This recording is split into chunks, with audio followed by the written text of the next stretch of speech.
Salut à toutes et à tous, chers élèves. Aujourd'hui, nous allons parler de la scène d'exposition. Quelle est sa définition? Quelles sont ses caractéristiques? Et quelle est sa fonction? Le support sur lequel nous nous baserons est celui-là. Avant de lire l'intégralité du texte, nous répondrons d'abord aux questions d'observation. Le titre de cette pièce est Les Fourberies de Scapin. Le dramaturge qui a écrit cette pièce est Molière. Le titre de cette scène est Le retour du père. Donc ça, c'est seulement le titre de la scène et ce n'est pas le titre de la pièce. L'emplacement de cette scène est acte 1, scène première, ce que veut dire que c'est la scène d'exposition. L'action se passe à Naples. On parle de le lieu. C'est une ville qui se trouve en Italie. Les personnages de la scène sont Octave et Sylvestre. La relation entre ces deux personnages, c'est que Sylvestre est le valet d'Octave, ça veut dire c'est son serviteur, et Octave, c'est le maître.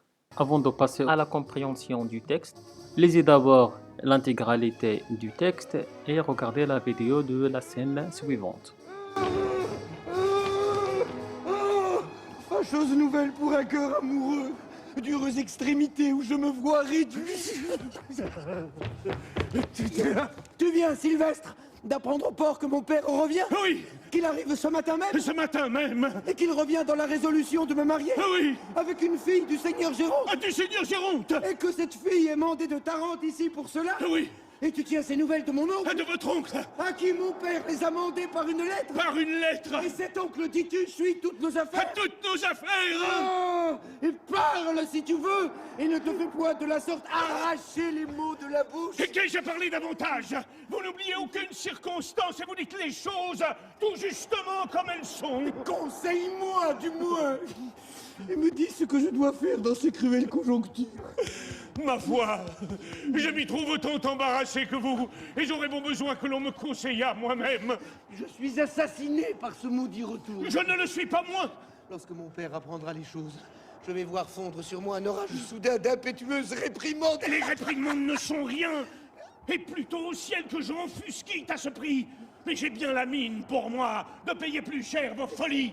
Et je vois se former de loin un nuage de coups de bâton qui crèvera sur mes épaules. Oh, oh, ciel! Par où sortir de l'embarras où je me trouve? C'est à quoi vous deviez songer avant que de vous y jeter. Oh! Tu me fais mourir par tes leçons hors de saison! Vous me faites bien plus mourir par vos actions étourdies.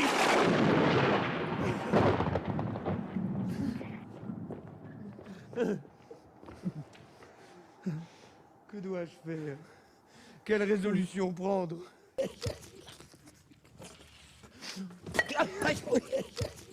Après avoir vu cet extrait, on peut bien en extraire des autres informations, par exemple le moment où se déroulent les événements. Qu'il C'était arrive ce matin même? Ce matin même. le matin. Deuxième chose, les autres personnages de la pièce dont on parle dans la scène, mais ils ne sont pas bien sûr présents sur la scène, sont le père d'Octave, Seigneur Géronte, la fille de Seigneur Géronte, l'oncle d'Octave.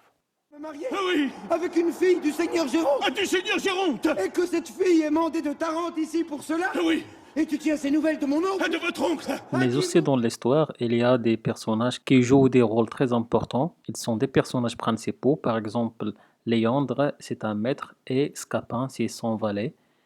Une autre information qui est très importante dans l'intrigue, c'est que le père d'Octave a annoncé son retour par une lettre, et Octave n'était pas vraiment motivé parce que son père est revenu dans la résolution de le marier avec une fille de Géronte. Même. Et qu'il revient dans la résolution de me marier Oui, avec une fille du seigneur Géronte? du seigneur Géronte. Et tu tiens ces nouvelles de mon oncle? De votre oncle, À qui mon père les a mandées par une lettre? par une lettre. Le père ne savait pas qu'Octave s'est marié avec une autre fille pendant son absence. Octave a demandé à Sylvestre de lui donner des conseils pour sortir de cet embarras. Conseille-moi du moins, et me dis ce que je dois faire dans ces cruelles conjonctures. Mais ce dernier ne fait que répéter les paroles de son maître. Alors, en se basant sur tout ce qu'on a vu pendant les étapes précédentes, on peut retenir que la scène d'exposition est généralement, c'est la première scène. Donc, je dis généralement parce qu'il y a des cas où on trouve que la scène d'exposition s'étale sur de scène, par exemple. Deuxième chose, elle expose les informations situationnelles ou bien les éléments nécessaires à la compréhension de la situation initiale, comme les personnages principaux. On répond à la question qui. On peut trouver des autres informations sur ces personnages comme leur nom, leur rôle, leur statut social. Aussi, on trouve le lieu. Si le lieu est mentionné, c'est bien. Sinon, on peut le comprendre à partir du décor.